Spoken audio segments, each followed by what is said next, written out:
Long years ago there ruled over Britain a king called Uther Pendragon. A mighty prince was he, and feared by all men. Yet, when he sought the love of the fair Igraine of Cornwall, she would have naught to do with him, so that from grief and disappointment Uther fell sick, and at last seemed like to die. Now in those days there lived a famous magician named Merlin, so powerful that he could change his form at will, or even make himself invisible, nor was there any place so remote but that he could reach it at once, merely by wishing himself there. One day, suddenly, he stood at Uther's bedside and said, "Sir King, I know thy grief, and am ready to help thee. Only promise to give me, at his birth, the son that shall be born to thee, and thou shalt have thy heart's desire." To this the king agreed joyfully, and Merlin kept his word, for he gave Uther the form of one whom Igraine had loved dearly, and so she took him willingly for her husband. When the time had come that a child should be born to the king and queen, Merlin appeared before Uther to remind him of his promise, and Uther swore it should be as he had said. 3 days later, a prince was born, and with pomp and ceremony was christened by the name of Arthur. But immediately thereafter, the king commanded that the child should be carried to the postern gate, there to be given to the old man who would be found waiting without. Not long after, Uther fell sick, and he knew that his end was come. So, by Merlin's advice, he called together his knights and barons, and said to them, "My death draws near. I charge you, therefore, that ye obey my son, even as ye have obeyed me, and my curse upon him if he claim not the crown when he is a man grown." Then the king turned his face to the wall and died. Scarcely was Uther laid in his grave before disputes arose. Few of the nobles had seen Arthur or even heard of him, and not one of them would have been willing to be ruled by a child. Rather, each thought himself fitted to be king, and strengthening his own castle, made war on his neighbors until confusion alone was supreme, and the poor groaned because there was none to help them. Now when Merlin carried away Arthur, for Merlin was the old man who had stood at the postern gate, he had known all that would happen, and had taken the child to keep him safe from the fierce barons until he should be of age to rule wisely and well, and perform all the wonders prophesied of him. He gave the child to the care of the good knight Sir Ector to bring up with his son Kay, but revealed not to him that it was the son of Uther Pendragon that was given into his charge. At last, when years had passed and Arthur was grown a tall youth, well skilled in knightly exercises, Merlin went to the Archbishop of Canterbury and advised him that he should call together at Christmas time all the chief men of the realm at the great cathedral in London. "For," said Merlin, "there shall be seen a great marvel, by which it shall be made clear to all men who is the lawful king of this land." The Archbishop did as Merlin counselled. Under pain of a fearful curse, he bade barons and knights come to London to keep the feast and to pray heaven to send peace to the realm. The people hastened to obey the Archbishop's commands, and from all sides barons and knights came riding in to keep the birth feast of our Lord.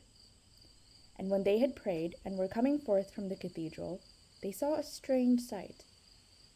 There, in the open space before the church, stood on a great stone an anvil thrust through with a sword, and on the stone were written these words: "Whoso can draw forth this sword is rightful king of Britain born." At once there were fierce quarrels, each man clamoring to be the first to try his fortune, none doubting his own success. Then the Archbishop decreed that each should make the venture in turn, from the greatest baron to the least knight, and each in turn, having put forth his utmost strength, failed to move the sword 1 inch, and drew back ashamed. So the Archbishop dismissed the company, and having appointed guards to watch over the stone, sent messengers through all the land to give word of great jousts to be held in London at Easter, when each knight could give proof of his skill and courage, and try whether the adventure of the sword was for him. Among those who rode to London at Easter was the good Sir Ector, and with him his son Sir Kay, newly made a knight, and the young Arthur. When the morning came that the joust should begin, Sir Kay and Arthur mounted their horses and set out for the lists. But before they reached the field, Kay looked and saw that he had left his sword behind. Immediately Arthur turned back to fetch it for him, only to find the house fast shut, for all were gone to view the tournament. Sore vexed was Arthur, fearing lest his brother Kay should lose his chance of gaining glory, till of a sudden he bethought him of the sword in the great anvil before the cathedral. Thither he rode with all speed, and the guards having deserted their post to view the tournament, there was none to forbid him the adventure. He leaped from his horse, seized the hilt, and instantly drew forth the sword as easily as from a scabbard. Then, mounting his horse and thinking no marvel of what he had done, he rode after his brother and handed him the weapon. When Kay looked at it, he saw at once that it was the wondrous sword from the stone.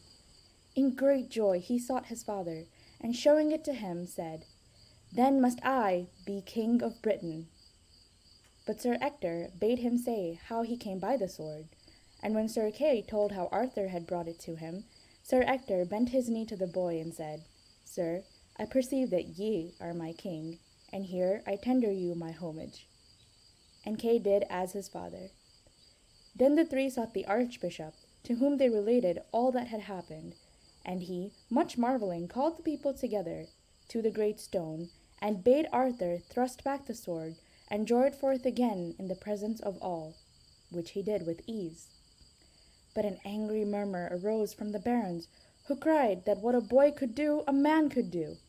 So, at the archbishop's word, the sword was put back, and each man, whether baron or knight, tried in his turn to draw it forth, and failed. Then for the third time Arthur drew forth the sword. Immediately there arose from the people a great shout, "Arthur is king! Arthur is king! We will have no king but Arthur!" And though the great barons scowled and threatened, they fell on their knees before him, while the archbishop placed the crown upon his head, and swore to obey him faithfully as their lord and sovereign. Thus Arthur was made king, and to all he did justice, righting wrongs and giving to all their dues. Nor was he forgetful of those that had been his friends, for Kay, whom he loved as a brother, he made seneschal and chief of his household, and to Sir Ector, his foster father, he gave broad lands. Thus Arthur was made king, but he had to fight for his own, for 11 great kings drew together and refused to acknowledge him as their lord, and chief amongst the rebels was King Lot of Orkney, who had married Arthur's sister, Bellicent. By Merlin's advice, Arthur sent for help overseas to Ban and Bors, the 2 great kings who ruled in Gaul. With their aid, he overthrew his foes in a great battle near the river Trent, and then he passed with them into their own lands and helped them drive out their enemies. So there was ever great friendship between Arthur and the kings Ban and Bors and all their kindred, and afterwards some of the most famous knights of the Round Table were of that kin. Then King Arthur set himself to restore order throughout his kingdom.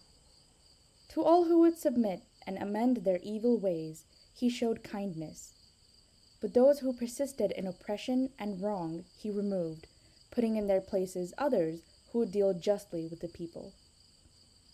And because the land had become overrun with forest during the days of misrule, he cut roads through the thickets, that no longer wild beasts and men, fiercer than beasts, should lurk in their gloom, to the harm of the weak and defenseless.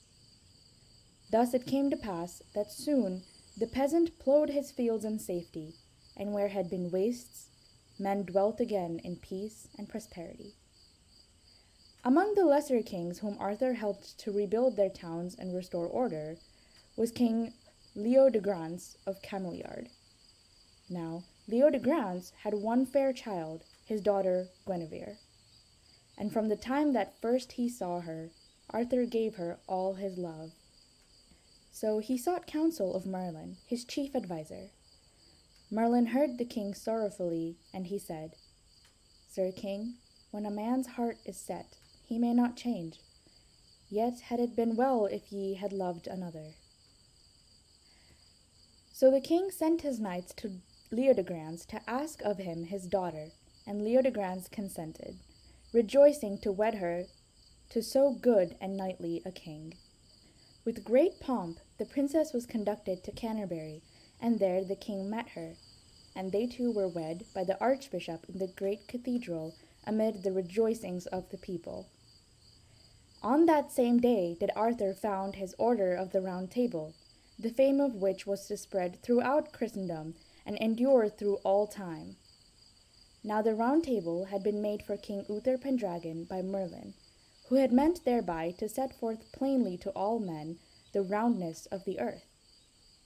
After Uther died, King Leodegrance had possessed it, but when Arthur was wed, he sent it to him as a gift, and great was the king's joy at receiving it. 150 knights might take their places about it, and for them Merlin made sieges or seats. 128 did Arthur knight at that great feast. Thereafter, if any sieges were empty, at the high festival of Pentecost, new knights were ordained to fill them, and by magic was the name of each knight found inscribed in letters of gold in his proper siege. One seat only long remained unoccupied, and that was the siege Perilous. No knight might occupy it until the coming of Sir Galahad, for without danger to his life, none might sit there who was not free from all stain of sin. With pomp and ceremony did each knight take upon him the vows of true knighthood, to obey the king, to show mercy to all who asked it, to defend the weak, and for no worldly gain to fight in a wrongful cause. And all the knights rejoiced together, doing honor to Arthur and to his queen. Then they rode forth to right the wrong and help the oppressed, and by their aid the king held his realm in peace, doing justice to all. Now when Arthur was first made king, as young knights will, he courted peril for its own sake, and often would he ride unattended by lonely forest ways, seeking the adventure that chance might send him. All unmindful was he of the ruin to his realm if mischief befell him, and even his trusty counselors, though they grieved that he should thus imperil him, yet could not but love him the more for his hardihood. So on a day he rode through the forest Perilous, where dwelt the lady Anor, a sorceress of great might, who used her magic powers but for the furtherance of her own desires. And as she looked from a turret window, she descried King Arthur come riding down a forest glade, and the sunbeams falling upon him made one glory of his armor and of his yellow hair. Then, as Anor gazed upon the king, her heart grew hot within her, and she resolved that, come what might, she would have him for her own, to dwell with her always, and fulfill all her behests. And so she bade lower the drawbridge, and raise the portcullis, and sallying forth, accompanied by her maidens, she gave King Arthur courteous salutation, and prayed him that he would rest within her castle that day, for that she had made a petition to make to him, and Arthur, doubting nothing of her good fate, suffered himself to be led within. Then was a great feast spread, and Anor caused the king to be seated in a chair of state at her right hand, while squires and pages served him on bended knee. So when they had feasted, the king turned to the lady Anor, and said courteously, Lady, somewhat yet said of a request that ye should make. If there be aught in which I may pleasure you, I pray you let me know it, and I will serve you as knightly as I may. In truth, said the lady, there is that which I could fain entreat of you, most noble knight. Yet suffer, I beseech you, that first I may show you somewhat of my castle and my estate, and then will I crave a boon of your chivalry. Then the sorceress led King Arthur from room to room of her castle, and ever each displayed greater store of beauty than the last. In some the walls were hung with rich tapestries, in others they gleamed with precious stones, and the king marveled what might be the petition of one that was mistress of such wealth. Lastly, Anor brought the king out upon the battlements, and as he gazed around him, he saw that, since he had entered the castle, there had sprung up about it triple walls of defence that shut out wholly the forest from view. Then turned he to Anor, and gravely he said, Lady, greatly I marvel in what a simple knight may pleasure one that is mistress of so wondrous a castle as ye have shown me here. Yet, if there be aught in which I may render you knightly service, right gladly would I hear it now, for I must forth upon my way to render service to those whose knight I am sworn. Nay, now, King Arthur, answered the sorceress mockingly, ye may not think to deceive me, for well I know you, and that all Britain bows to your behest. The more reason then that I should ride forth to right wrong, and succour them that, of their royalty, render true obedience to their lord. Ye speak as a fool, said the sorceress. Why should one that may command be at the beck and call of every hind and slave within his realm?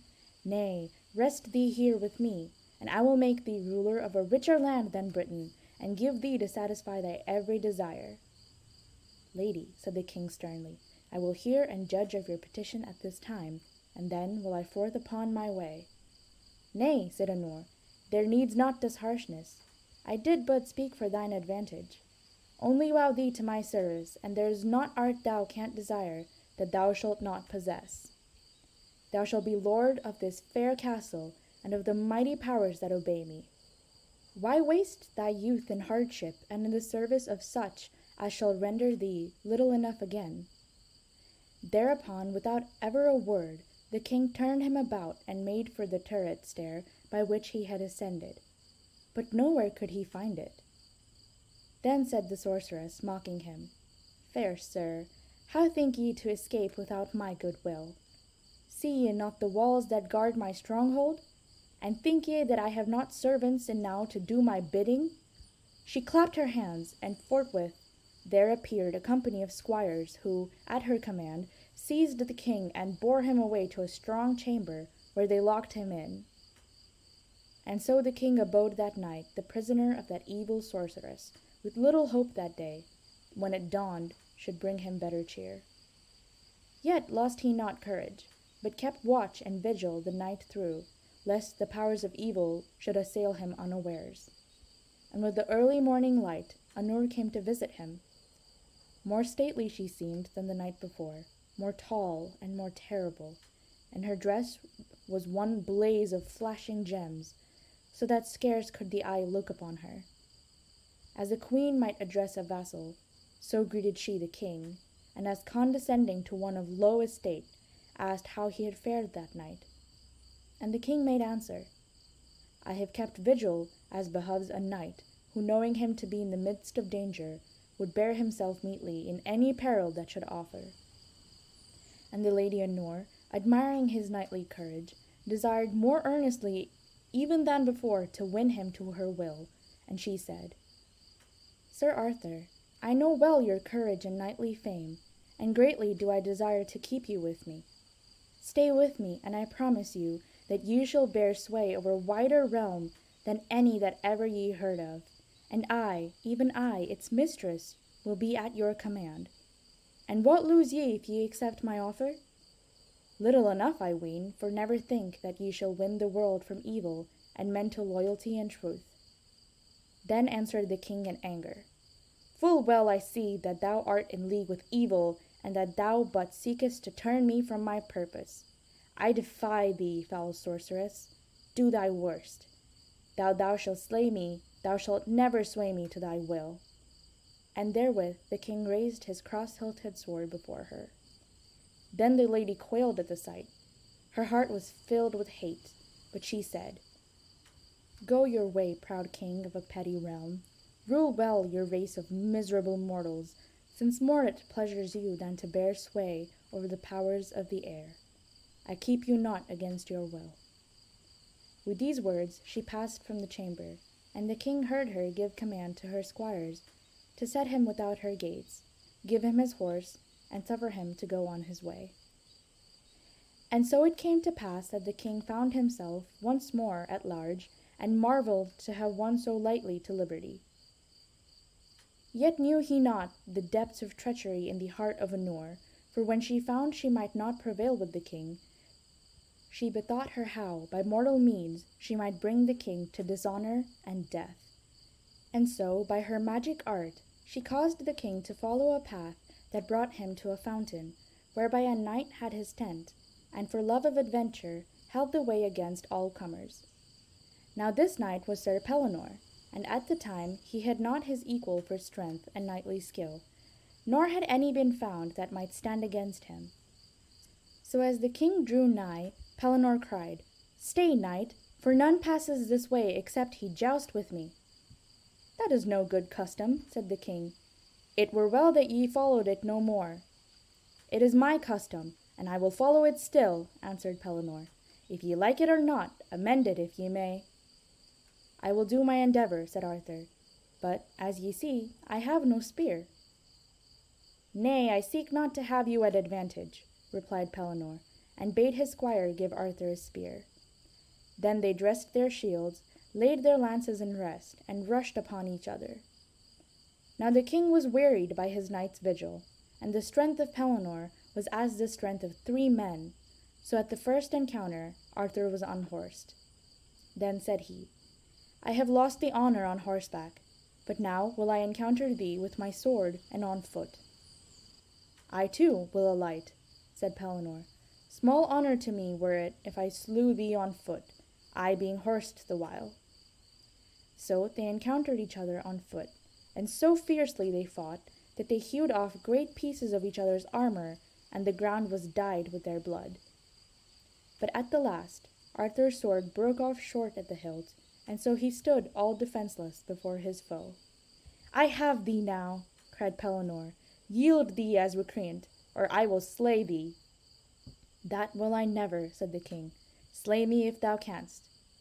Then he sprang on Pelinor, caught him by the middle, and flung him to the ground, himself falling with him. And Sir Pelinor marvelled, for never before had he encountered so bold and resolute a foe. But exerting his great strength, he rolled himself over, and so brought Arthur beneath him. Then had Arthur perished, but at that moment Merlin stood beside him, and when Sir Pelinor would have struck off the king's head, stayed his blow, crying, "Pelinor, if thou slayest this knight, thou puttest the whole realm in peril, for this is none other than King Arthur himself." Then was Pelinor filled with dread, and cried, "Better make an end of him at once, for if I suffer him to live, what hope have I of his grace that have dealt with him so sorely?"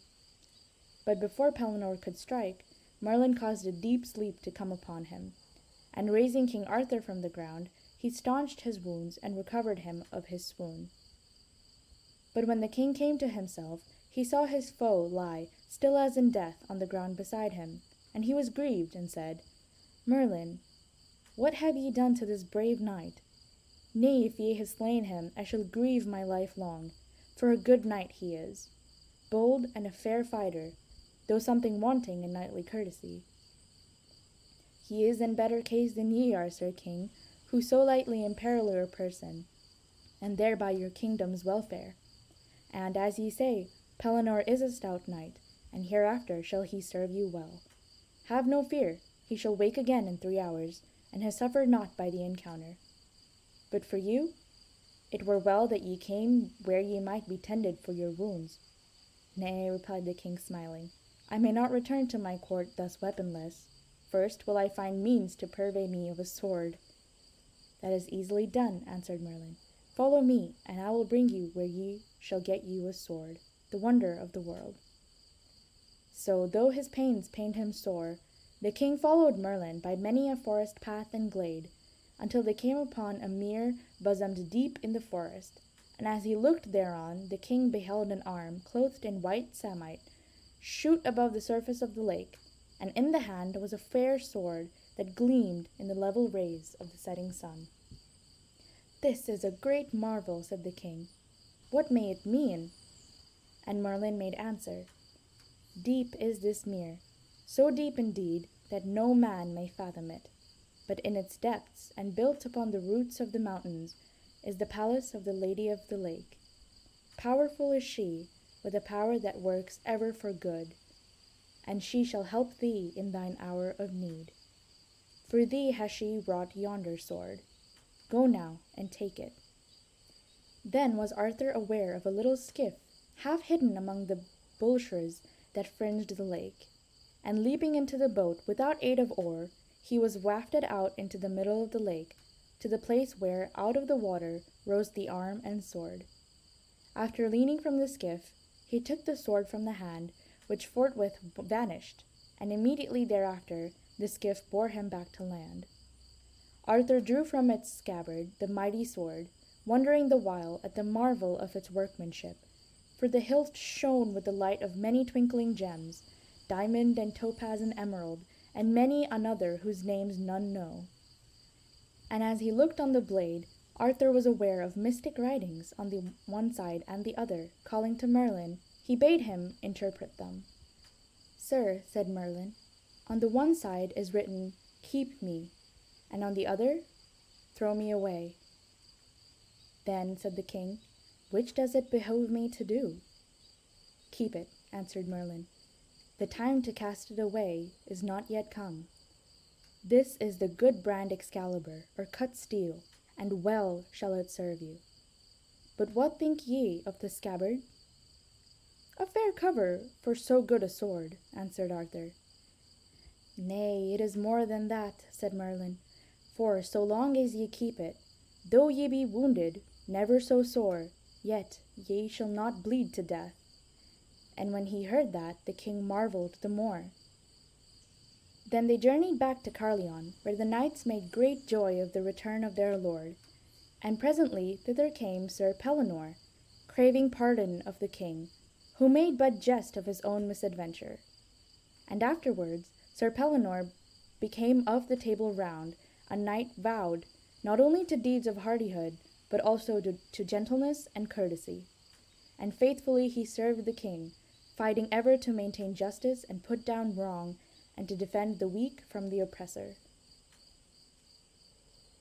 There was a certain queen whose name was Morgan le Fay, and she was a powerful sorceress. Little do men know of her, save that in her youth she was eager for knowledge, and having learnt all human lore, turned her to magic, becoming so skilled therein that she was feared of all. There was a time when great was her enmity towards King Arthur, so that she plotted his ruin not once only nor twice, and that is a strange thing, for it is said that she herself was the kinswoman of the king. And truly in the end she repented her of her malice, for she was of those that came to bear Arthur to the delightful islands from the field of his last bitter conflict, but that was long after. Now when this enchantress learned how the Lady of the Lake had given the king a sword and scabbard of strange might, she was filled with ill will, and all her thought was only how she might wrest the weapon from him and have it for her own, to bestow as she would. Even while she pondered thereon, the king himself sent her the scabbard to keep for him, for Merlin never ceased to warn the king to have in safe keeping the scabbard that had power to keep him from mortal hurt. And it seemed to Arthur that none might better guard it for him till the hour of need than Morgan le Fay, the wise queen that was of his own kindred. Yet was not the queen ashamed of her treacherous intent by the trust that Arthur had in her, but all her mind was set on how she might win to the possession of the sword itself as well as of the scabbard. At the last, so had her desire for the sword wrought upon her, she resolved to compass the destruction of the king, that if she gained the sword, never might she have need to fear his justice for the wrong she had done. And her chance came soon, for on a day King Arthur resolved to chase the hart in the forests near Camelot, wherefore he left behind him his sword Excalibur, and took but a hunting spear with him. All day long he chased a white hart, and when evening fell he had far outstripped his attendants, save only two, Sir Accolon of Gaul and Sir Uriens, King of Gore, the husband of Queen Morgan le Fay herself. So when the king saw the darkness had come upon them in the forest, he turned to his companions, saying, "Sirs, we be far from Camelot, and must lodge as we may this night. Let us go forward until we shall find where we may shelter us a little."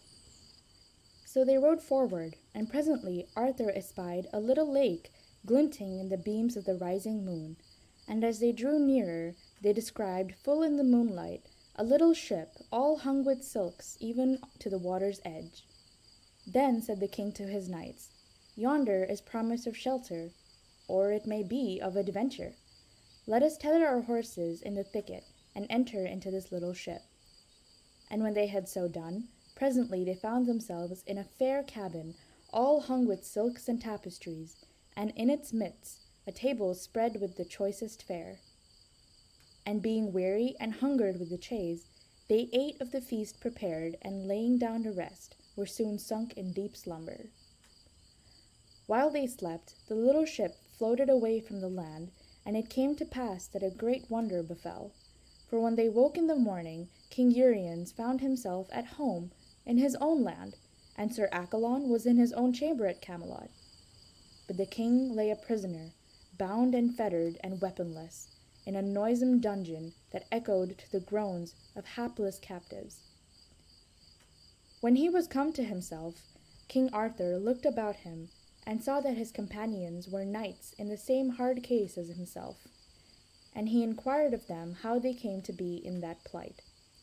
"Sir," said one of them, "we are in duress in the castle of a certain recreant knight, Sir Damas by name, a coward false to chivalry. None love him, and so no champion can he find to maintain his cause in a certain quarrel that he has in hand. For this reason he lies in wait with a great company of soldiers for any knights that may pass this way, and taking them prisoners, holds them in captivity, unless they will undertake to fight to the death in his cause. And this I would not, nor any of my companions here, but unless we be speedily rescued, we are all like to die of hunger in this loathsome dungeon." "What is his quarrel?"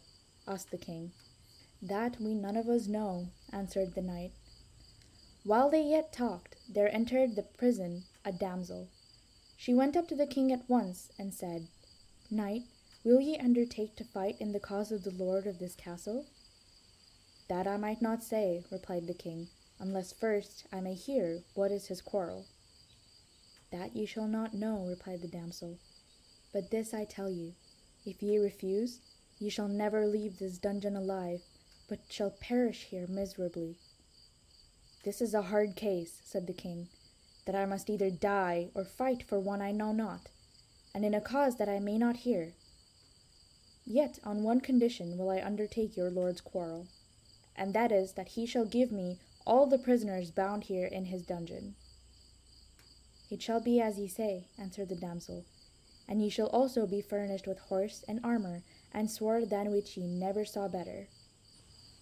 Therewith the damsel bade him follow her, and brought him to a great hall, where presently there came to him squires to arm him for the combat. And when their service was rendered, the damsel said to him, "Sir knight, even now there has come one who greets you in the name of Queen Morgan le Fay, and bids me to tell you that the queen, knowing your need, has sent you your good sword."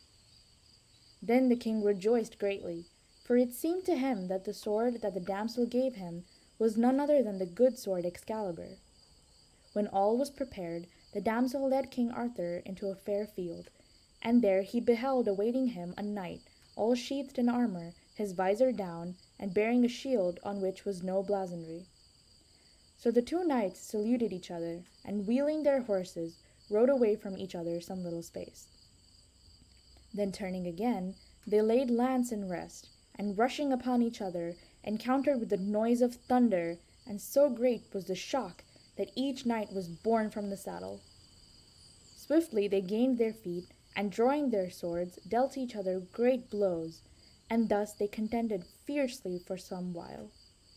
But as he fought, a great wonder came upon Arthur, for it seemed to him that his sword, that never before had failed him, bit not upon the armor of the other, while every stroke of his enemy drew blood, till the ground on which he fought was slippery beneath his feet, and at the last almost his heart failed within him, knowing that he was betrayed, and that the brand with which he fought was not Excalibur. Yet would he not show aught of what he suffered, but struggled on, faint as he was and spent, so that they that watched the fight and saw how he was sore wounded marveled at his great courage and endurance. But presently the stranger knight dealt the king a blow which fell upon Arthur's sword, and so fierce was the stroke that the blade broke off at the pommel. "Knight," said the other, "thou must yield thee recreant to my mercy." "That may I not do with mine honour," answered the king, "for I am sworn to fight in this quarrel to the death. But weaponless thou must needs be slain. Slay me an ye will, but think not to win glory by slaying a weaponless man." Then was the other wroth to find himself still withstood, and in his anger he dealt Arthur a great blow. But this the king shunned, and rushing upon his foe, smote him so fiercely on the head with the pommel of his broken sword that the knight swayed and let slip his own weapon. With a bound Arthur was upon the sword, and no sooner had he it within his grasp than he knew it, of a truth, to be his own sword Excalibur. Then he scanned more closely his enemy, and saw the scabbard that he wore was none other than the magic scabbard of Excalibur, and forthwith, leaping upon the knight, he tore it from him and flung it far afield. "Knight," cried King Arthur, "ye have made me suffer sore, but now is the case changed, and ye stand within my power, helpless and unarmed. And much I misdoubt me, but that treacherously ye have dealt with me. Nevertheless, yield you recreant, and I will spare your life." "That I may not do, for it is against my vow, so slay me if ye will. Of a truth, ye are the best knight that ever I encountered." Then it seemed to the king that the knight's voice was not unknown to him, and he said, "Tell me your name, and what country ye are of, for something bids me think that ye are not all unknown to me." "I am Accolon of Gaul, knight of King Arthur's Round Table." "Ah, Accolon, Accolon!" cried the king. "Is it even thou that hast fought against me? Almost hast thou undone me? What treason tempted thee to come against me, and with mine own weapon too?" When Sir Accolon knew that it was against King Arthur that he had fought, he gave a loud cry, and swooned away utterly. Then Arthur called to two stout yeomen amongst those that had looked on at the fight, and bade them bear Sir Accolon to a little hermitage hard by, and thither he himself followed with pain, being weak from loss of blood, but into the castle he would not enter, for he trusted not those that held it. The hermit dressed their wounds, and presently, when Sir Accolon had come to himself again, the king spoke gently to him, bidding him say how he had come to bear arms against him. "Sir and my lord," answered Sir Accolon, "it comes of naught but the treachery of your kinswoman, Queen Morgan le Fay. For on the morrow after we had entered upon the little ship, I awoke in my chamber at Camelot, and greatly I marveled how I had come there. And as I yet wondered, there came to me a messenger from Queen Morgan le Fay, desiring me to go to her without delay. And when I entered her presence, she was as one sore troubled, and she said to me, 'Sir Accolon, of my secret power, I know that now is our king Arthur in great danger, for he lies imprisoned in a great and horrible dungeon, whence he may not be delivered unless one be found to do battle for him with the lord of the castle. Wherefore have I sent for you, that ye may take the battle upon you for our lord the king. And for greater surety I give you here Excalibur, Arthur's own sword, for of a truth we should use all means for the rescuing of our lord. And I, believing this evil woman, came hither and challenged the lord of this castle to mortal combat, and indeed I deemed it was with Sir Damas that I fought even now. Yet all was treachery, and I misdoubt me that Sir Damas and his people are in league with Queen Morgan le Fay to compass your destruction. But, my lord Arthur, pardon me, I beseech you, the injuries that all unwitting I have done you." King Arthur was filled with wrath against the queen, more for the wrong done to Sir Accolon than for the treason to himself. In all ways that he might, he sought to comfort and relieve Sir Accolon, but in vain, for daily the knight grew weaker, and after many days he died. Then the king, being recovered of his wounds, returned to Camelot, and calling together a band of knights, led them against the castle of Sir Damas. But Damas had no heart to attempt to hold out, and surrendered himself and all that he had to the king's mercy. And first King Arthur set free those that Sir Damas had kept in miserable bondage, and sent them away with rich gifts. When he had righted the wrongs of others, then he summoned Sir Damas before him, and said, I command thee that thou tell me why thou didst seek my destruction. And cringing low at the king's footstool, Damas answered, I beseech you, deal mercifully with me for all that I have done. I have done at the bidding of Queen Morgan le Fay. A coward's plea, said the king. How came thou first to have traffic with her? Sir, replied Damas, much have I suffered first by the greed of my younger brother, and now by the deceit of this evil woman, as ye shall hear. When my father died, I claimed the inheritance as of right, seeing that I was his elder son. But my younger brother, Sir Onslake, withstood me, and demanded some part of my father's lands. Long since, he sent me a challenge to decide our quarrel in single combat. But it liked me ill, seeing that I am of no great strength. Much, therefore, did I desire to find a champion, but by ill fortune none could I find, until Queen Morgan le Fay sent word that of her good will to me she had sent me one that would defend my cause, and that same evening the little ship brought you, my lord, to my castle. And when I saw you, I rejoiced, thinking to have found a champion that would silence my brother forever. Nor knew I for the king's self. Wherefore I entreat you, spare me, and avenge me on my brother.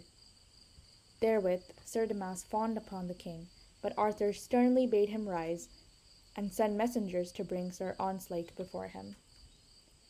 Presently there stood before the king a youth, fair and good stature, who saluted his lord, and then remained silent before him. Sir Onslake, said the king, I have sent for you to know of your dealings with Sir Accolon, and of your quarrel with your brother. My lord Arthur, answered the youth, that I was the cause of hurt to yourself, I pray you to pardon me. For all unwitting was I of evil.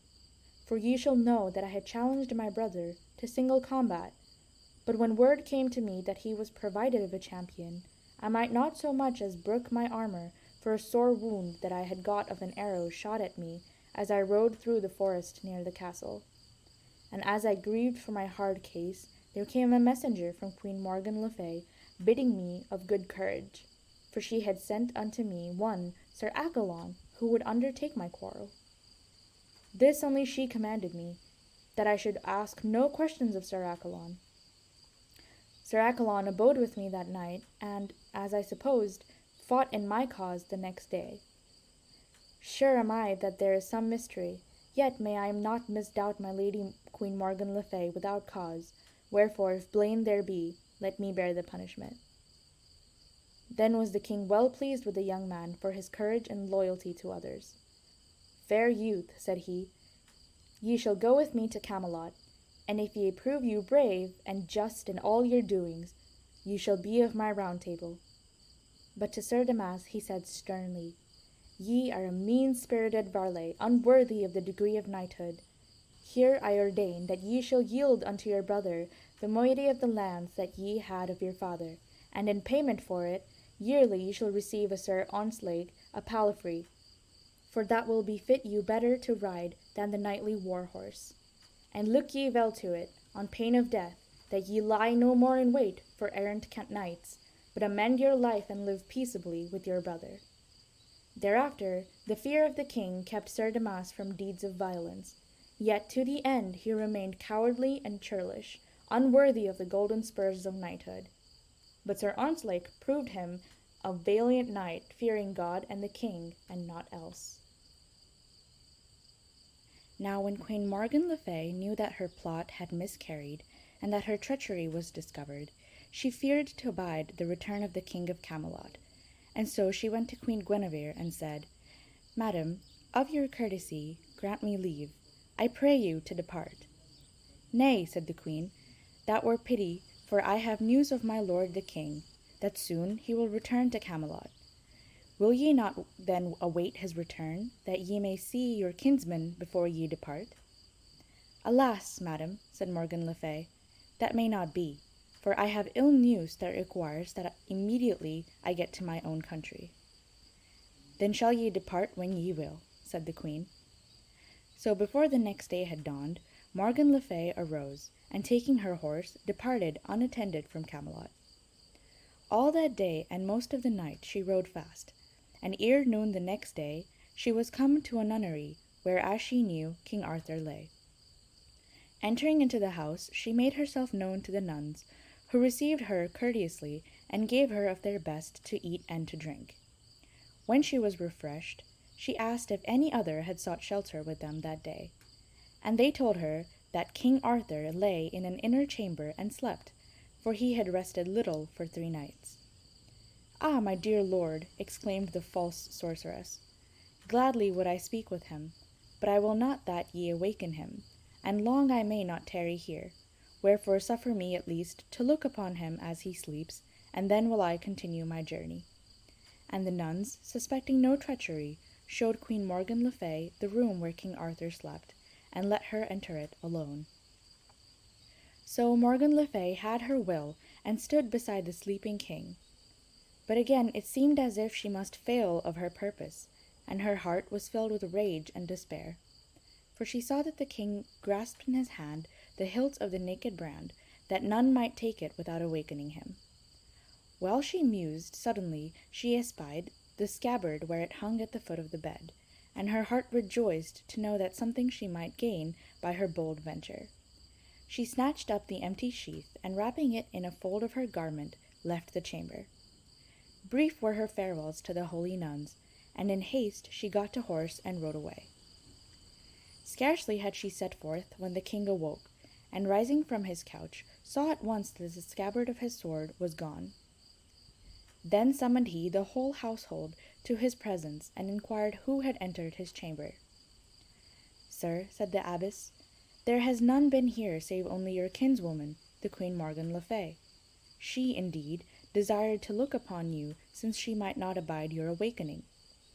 Then the king groaned aloud, saying, "It is my own kinswoman, the wife of my true knight Sir Uriens, that would betray me." He bade Sir Ontzlake make ready to accompany him, and after courteous salutation to the abbess and her nuns, together they rode forth by the path that Morgan le Fay had taken. Fast they rode in pursuit, and presently they came to a cross where a poor cowherd keeping watch over his few beasts, and of him they asked whether any had passed that way. "Sirs," said the peasant, "even now there rode past the cross a lady most lovely to look upon, and with her 40 knights."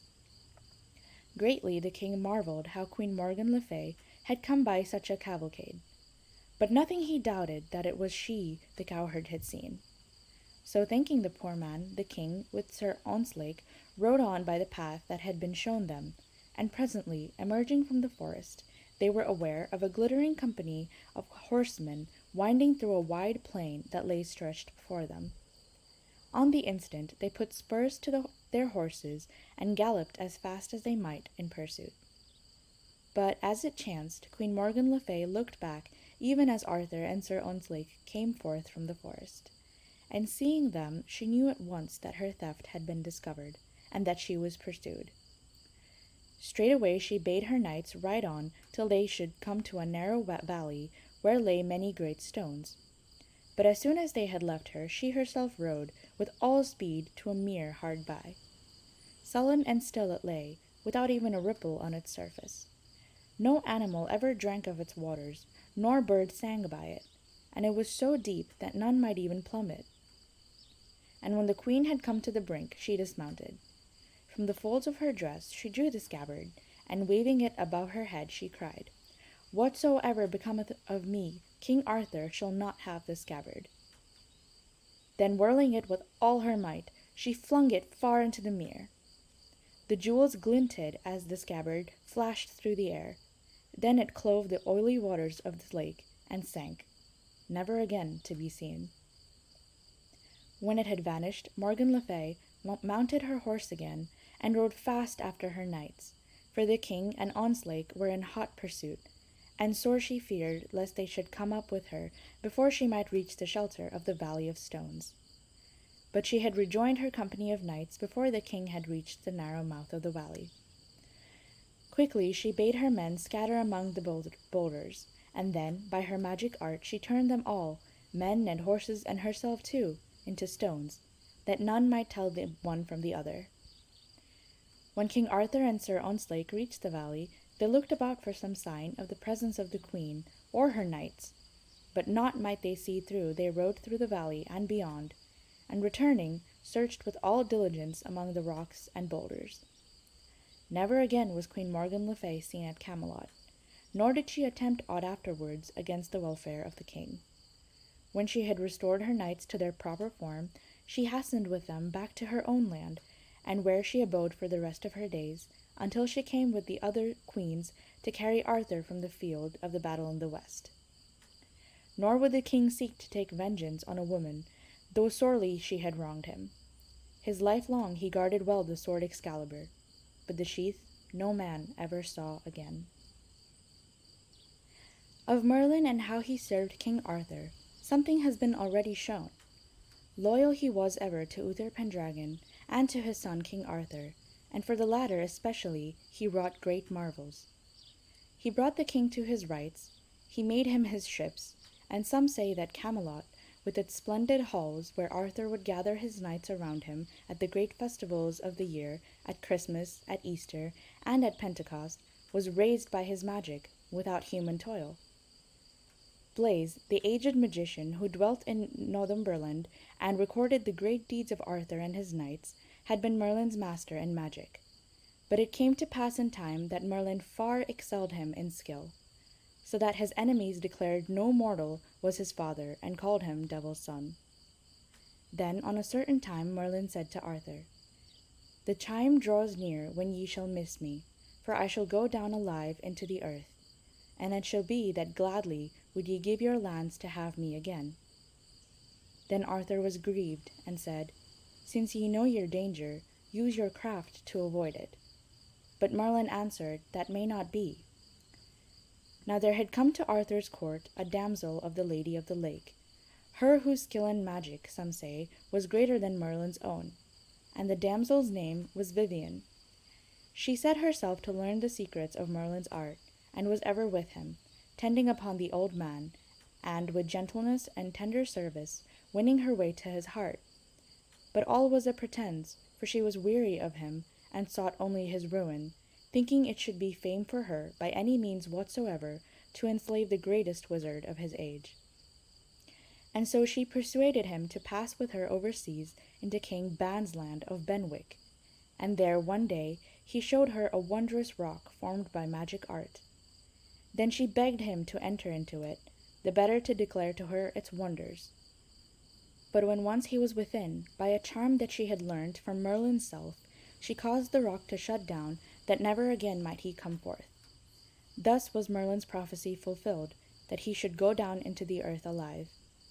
Much they marveled in Arthur's court what had become of the great magician, till on a time there rode past the stone a certain knight of the Round Table, and heard Merlin lamenting his sad fate. The knight would have striven to raise the mighty stone, but Merlin bade him not waste his labor, since none might release him save her who had imprisoned him there. Thus Merlin passed from the world through the treachery of a damsel, and thus Arthur was without aid in the days when his doom came upon him. Among the princes that thought scorn of Arthur in the days when first he became king, none was more insolent than Rions of North Wales. So, on a time when King Arthur held high festival at Camelot, Rions sent a herald, who, in the presence of the whole court, before brave knights and fair dames, thus addressed the king. "Sir Arthur, my master bids me say that he has overcome 11 kings with all their hosts, and, in token of their submission, they have given him their beards to fringe him in a mantle. There remains yet space for the 12th, wherefore with all speed send him your beard, else will he lay waste your land with fire and sword." "Viler message," said King Arthur, "was never sent from man to man. Get thee gone, lest we forget thine office protects thee." So spoke the king, for he had seen his knights clap hand to sword, and would not that a messenger should suffer hurt in his court. Now among the knights present the while was one whom men called Balin le Savage, who had but late been freed from prison for slaying a knight in Arthur's court.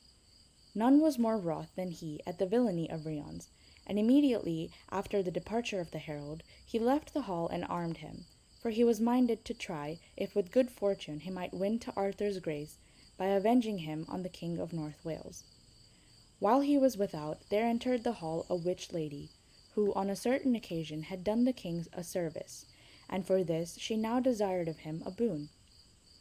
So Arthur bade her name her request, and thus she said, "O king, I require of you the head of the knight Balin le Savage." "That may I not grant you, with my honor," replied the king. "Ask what it may become me to give." But the witch lady would have naught else, and departed from the hall murmuring against the king. Then, as it chanced, Balin met her at the door, and immediately when he saw her, he rode upon her, sword in hand, and with one blow smote off her head. Thus he took vengeance for his mother's death, of which she had been the cause, and well content rode away. But when it was told King Arthur of the deed that Balin had done, he was full wroth, nor was his anger lessened, though Merlin declared the wrong the witch lady had done to Balin. Whatsoever cause he had against her, yet should he have done her no violence in my court, said the king, and bade Sir Lansor of Ireland ride after Balin and bring him back again. Thus it came to pass that as Sir Balin rode on his way, he heard the hoof-beats of a horse fast galloping, and a voice cried loudly to him, "Stay, knight, for thou shalt stay, whether thou wilt or not." "Fair knight," answered Balin fiercely, "dost thou desire to fight with me?" "Yea, truly," answered Lansor, "for that cause have I followed thee from Camelot." "Alas," cried Balin, "then I know thy quarrel, and yet I dealt but justly by that vile woman, and it grieves me to offend my lord King Arthur again." "Have done, and make ready to fight," said Lansor insolently, for he was proud and arrogant, though a brave knight. So they rushed together, and at the first encounter Sir Lansor's spear was shivered against the shield of the other. But Balin's spear pierced shield and hauberk, and Lansor fell dead to the earth.